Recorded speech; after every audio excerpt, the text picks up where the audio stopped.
मन शांत ठेवणं म्हणजे भावना दाबणं नाही. राग आला तर आला, दुःख आलं तर आलं, प्रश्न पडले तर पडले. फक्त त्या भावनांना घाबरायचं नाही. हे सुद्धा जाईल इतकं मनाशी म्हणता आलं ना की बरंच काही हलकं होतं. दुसरी गोष्ट, आपल्याला वाटतं की सतत काहीतरी करत राहिलं म्हणजे आपण प्रोडक्टिव्ह आहोत. काम, जबाबदाऱ्या, चिंता हे सतत आपण काही ना काही करतच असतो. का तर रिकामं बसलं की विचार वाढतात म्हणून. पण मनाला थोडा मोकळेपणा दिला नाही तर ते अजूनच बंड करतं. कधीकधी काहीच न करणं सुद्धा गरजेचं असतं. त्यात अपराधी वाटून घेण्याची गरज नाही. दुपारी सगळी कामं आटोपल्यावर घर शांत असताना नुसतंच बाल्कनीत बसून पक्ष्यांचा आवाज ऐकणं किंवा पाऊस पडताना चहाचा कप हातात घेऊन नुसतंच शांततेने बसणं. ह्यामध्ये जो विरंगुळा आहे ना, तो कुठल्याही महागड्या सुट्टीमध्ये नाही.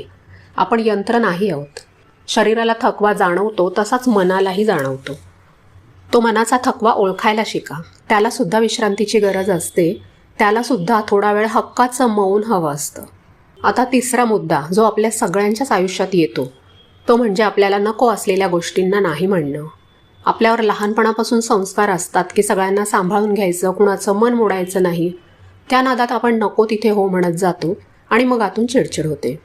ती चिडचिड आपल्या माणसांवर निघते आणि मग पुन्हा आपल्यालाच अपराधी वाटतं. ही सगळी गुंतागुंत कशासाठी? तर जर एखादी गोष्ट तुम्हाला मनापासून करायची नसेल, तर तुमचं शरीर किंवा मन साथ देत नसेल तर स्पष्टपणे पण नम्रपणे नाही म्हणायला शिका. सुरुवातीला लोकांना कदाचित थोडं वाईट वाटेल, पण हळूहळू त्यांना तुमची सवय होईल. आणि सगळ्यात महत्त्वाचं म्हणजे त्याच्यामुळे तुमचं मन शांत राहील. चौथी गोष्ट, आपण आपल्या घराचा पसारा आवरायला भरपूर कष्ट घेतो, पण मनाचा पसारा, जुन्या आठवणी, जुन्या जखमा, कुणीतरी 5 वर्षांपूर्वी आपल्याला काय बोललं होतं ते अजूनही आपण मनात जपून ठेवतो.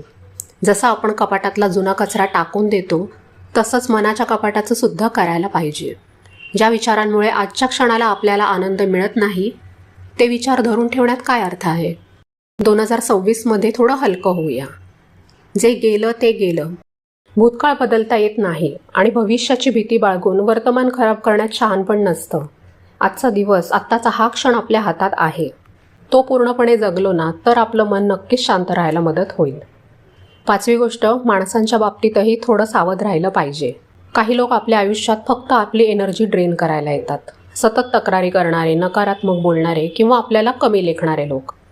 अशा लोकांशी वाद घालण्यात किंवा त्यांना सुधारण्यात आपली शक्ती खर्च करण्यापेक्षा त्यांच्यापासून सन्मानपूर्वक अंतर ठेवणं कधीही चांगलं.